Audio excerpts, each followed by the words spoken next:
Cabbage കൊണ്ട് വളരെ ഹെൽത്തിയും സ്വാദിഷ്ടമായതും സ്വല്പം സ്പൈസി ആയിട്ടുള്ളൊരു വിഭവം എങ്ങനെ തയ്യാറാക്കാം എന്നുള്ളത് കാണാം. അതിനായിട്ട് ഏകദേശം 1.5 ഗ്ലാസ് പച്ചരി 6 മണിക്കൂറോളം കുതിർത്ത് നന്നായിട്ട് കഴുകിയെടുക്കുക. ഒരു അരമുറി തേങ്ങാ ചിരവിയത്, കുതിർത്ത പച്ചരിയും തേങ്ങാ ചിരവിയതും മിക്സിയുടെ ജാറിലേക്ക് ചേർത്ത് കൊടുക്കുക. എരിവിനാവശ്യമുള്ള ഒരു 10 വറ്റൽമുളക് കുറച്ച് നേരം വെള്ളത്തിൽ കുതിർത്ത് കഴുകിയെടുത്തതും ചേർക്കുക. 1 ടേബിൾ സ്പൂൺ മഞ്ഞൾപ്പൊടി, കുറച്ച് പുളി കുറച്ച് നേരം വെള്ളത്തിൽ കുതിർത്ത് ആ പുളി വെള്ളം കൂടെ ചേർത്ത് കൊടുക്കുക. ആവശ്യത്തിന് വെള്ളം ചേർത്ത് കട്ടിക്ക് തരിതരിപ്പായിട്ട് ഇതുപോലെ മാവ് തയ്യാറാക്കുക. അതിലേക്ക് കുറച്ച് നല്ല അളവിൽ കായപ്പൊടി ചേർത്ത് നന്നായിട്ട് ഇളക്കി യോജിപ്പിക്കുക. സ്വാദ് നോക്കുക, ആവശ്യമെങ്കിൽ ഉപ്പ് ചേർക്കാം. എരിവ് കുറച്ചുകൂടെ വേണമെന്നുള്ളവർക്ക് കുറച്ച് മുളക് പൊടി ചേർത്ത് നന്നായിട്ട് ഇളക്കി യോജിപ്പിക്കുക. അതിലേക്ക് ക്യാബേജ് ഇതുപോലെ പൊടിയായിട്ട് അരിഞ്ഞത് ചേർത്ത് കൊടുക്കുക. വേണമെങ്കിൽ ഒരു 10-15 ചെറിയ ഉള്ളി പൊടിയായിട്ട് അരിഞ്ഞതോ ഒരു വലിയ സവാള പൊടിയായിട്ട് അരിഞ്ഞതോ ഒക്കെ ചേർക്കാം. ഒരു പ്രത്യേക ടേസ്റ്റ് ആയിരിക്കും. ഞാനിന്ന് ക്യാബേജ് മാത്രമാണ് ചേർക്കുന്നത്. ആവിയിൽ പുഴുങ്ങിയിട്ടാണ് ഈ വിഭവം തയ്യാറാക്കേണ്ടത്. ഞങ്ങൾ കൊങ്കണിയിൽ ഈ ക്യാബേജ് വിഭവത്തിന് ക്യാബേജ ഉണ്ടി, സന്ന കൊട്ടോ, ക്യാബേജ് മുട്ടോ എന്നൊക്കെ പറയും.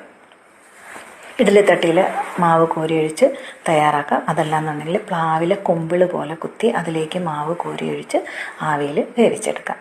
ഞാനിന്നിങ്ങനെ ഒരു വലിയ പാത്രത്തിൽ ഒരു പ്ലേറ്റ് കുറച്ച് വെളിച്ചെണ്ണ തടവി വെച്ചിട്ട് അതിലേക്ക് തയ്യാറാക്കിയ മാവ് മുഴുവൻ തന്നെ കോരി ഒഴിച്ച് ഡോക്കല ഷേപ്പിലാണ് തയ്യാറാക്കുന്നത്.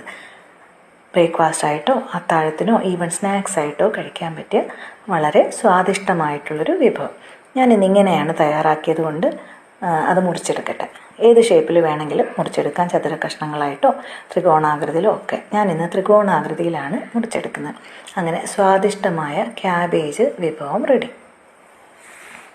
ഇത് കുറച്ച് വെളിച്ചെണ്ണ കൂട്ടി കഴിക്കാം, അതല്ലാന്നുണ്ടെങ്കിൽ വെറുതെ കഴിക്കാവാം, അല്ലെങ്കിൽ ഏതെങ്കിലും തരത്തിലുള്ള ചട്നി കൂട്ടി കഴിക്കാം. ഞാനിന്ന് കുറച്ച് വെളിച്ചെണ്ണയും തക്കാളി, സവാള, വറ്റൽമുളക് കുറച്ച് വെളിച്ചെണ്ണയിൽ വഴറ്റി കുറച്ച് തേങ്ങ കൂടെ ചേർത്ത് തയ്യാറാക്കിയ തക്കാളി ചട്നിയും കൂടെ ചേർത്താണ് കഴിക്കുന്നത്. കുറച്ച് എരിവൊക്കെ കുറച്ച് തയ്യാറാക്കിയാൽ കുട്ടികളൊക്കെ നല്ല ടേസ്റ്റോടെ ഇഷ്ടപ്പെട്ട് കഴിക്കും.